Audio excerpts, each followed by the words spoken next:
বাড়িতে যদি বিনা নিমন্ত্রণে গেস্ট চলে আসে তাহলে তো এক ঝামেলা। আর সেই ঝামেলা থেকে রেহাই পেতে এই রেসিপিটি বানিয়ে ফেলুন, যেটি খুব ইজি বানাতে আর খুব সুস্বাদু হয়। যেই গেস্ট আসবে না কেন হাত চেটেপুটে খেয়ে নেবে এক তরকারি দিন। তো চলো তোমাদেরকে আজকে দেখিয়ে দিই। আজকে বানিয়েছি দই কাতলা। বাই দ্য ওয়ে, আমি টুম্পা, তোমরা দেখছো JTR টম্পাস কিচেন।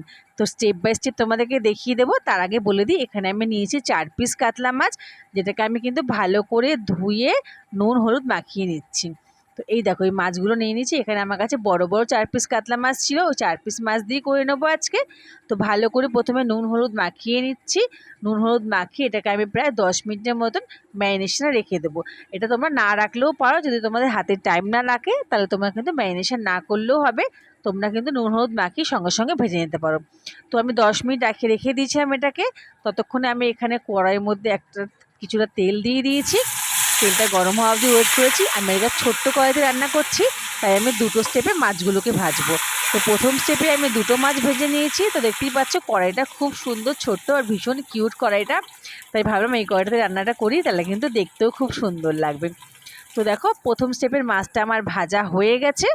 আরও 2 পিস মাছ বাকি রয়েছে। তো ওই 2 পিস মাছও কিন্তু আমি একইভাবে ভেজে নেবো আজকে। তো মাছ ভাজা তোমাদের শেখানোর কিছুই নেই, তোমরা সবাই জানো স্টেপ বাই স্টেপভাবে মাছগুলোকে ভেজে নিতে হবে। ব্যাস ভেজে নিলে হয়ে যাবে। তবে হ্যাঁ, আমি খুব বেশি কড়া করে মাছগুলো ভাজিনি, অল্প কড়া করেই ভেজেছি। কেন যেহেতু দই কাতলা করবো, বেশি কড়া হলে কিন্তু মাছগুলো শক্ত হয়ে যাবে। তো দেখো এখানে আমার কিন্তু মাছ পুরো ভাজা কমপ্লিট হয়ে গেছে। ওই তেলের মধ্যে আমি একটু জিরা ফোড়ন দিয়ে দিয়েছি। এখানে আমি একটা বড় আস্ত পেঁয়াজ বেটে নিয়েছিলাম, সেটাকেও এখানে দিয়ে দিচ্ছি। তো ভালো করে পেঁয়াজটা একটু কষিয়ে নিতে হবে যতক্ষণ অবধি পেঁয়াজ থেকে পেঁয়াজের কাঁচা গন্ধ চলে যাচ্ছে। চলো ভালো করে কষিয়ে নিয়েছি। এখানে দিয়ে দিচ্ছি পরিমাণ মতো লবণ, আর এখানে নিয়েছি জিরার গুঁড়ো, হলুদের গুঁড়ো, লঙ্কার গুঁড়ো। তো এগুলো সব দিয়ে, আর এখানে দিয়ে দিচ্ছি কিছুটা আদা বাটা, 1 থেকে 1.5 চামচের মতন আদা বাটা নিয়েছি। তো এগুলোকে ভালো করে প্রথমে কষিয়ে নিতে হবে যতক্ষণ অবধি মশলা থেকে তেল বেরিয়ে যাচ্ছে।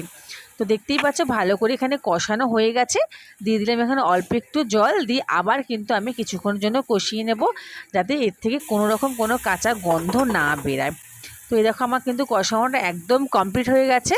এখানে আমি দই ফাটিয়ে রেখেছিলাম, দইটাকে ভালো করে ফাটিয়ে রেখেছি, সেটাকে এবার এখানে দিয়ে দিচ্ছি। তো দেখো দইটা এখানে দিয়ে দিলাম, আর দইয়ের বাটি ধোয়া জলটাও এখানে দিয়ে দিচ্ছি। তবে হ্যাঁ, দই দেওয়ার পরে কিন্তু গ্যাসের ফ্লেমটা একদম লো রাখতে হবে। একদম হাই ফ্লেম রাখলে কিন্তু দইটা কেটে যাওয়ার সম্ভাবনা থাকে। তো দেখতেই পাচ্ছ দইটা ভালো করে এখানে মিশিয়ে নিয়েছি। এবার দিয়ে দিচ্ছি দইটা যেহেতু টক দই, ওর ব্যালেন্সটা করার জন্য আমি একটু চিনি এখানে দিয়ে দিয়েছি। তারপর ভালো করে একটু হালকা করে কষিয়ে নিয়ে পরিমাণ মতন ঝোল দিয়ে দিয়েছি। তোমরা যে যতটা ঝোল খাবে সেই হিসাবে ঝোলটা দিও। তো ঝোলটা দিয়ে অল্প একটু ফুটতে দিতে হবে। ফুটে গেলেই কিন্তু যেই মাছ ভাজাগুলো আমি ভেজে রেখেছিলাম সেই মাছ ভাজাগুলো এখানে দিয়ে দেবো। তারপরে প্রায় 3 থেকে 4 মিনিটের জন্য এই ঝোলটাকে এখানে ফুটতে দিতে হবে। আর দেখতেই পাচ্ছ খুব সুন্দর একটা কালার হয়ে এসছে। তো তোমরা কে কোথা থেকে দেখছো আমায় কিন্তু অতি অবশ্যই কমেন্টসে জানিও। আর যদি তোমাদের ভিডিওটা ভালো লাগে তাহলে চ্যানেলটিকে সাবস্ক্রাইব করো, লাইক কমেন্ট অ্যান্ড শেয়ার করো। আর যারা আমার ফেসবুক পেজ থেকে দেখছো তারা কিন্তু অতি অবশ্যই আমার পেজটাকে ফলো করে দিও।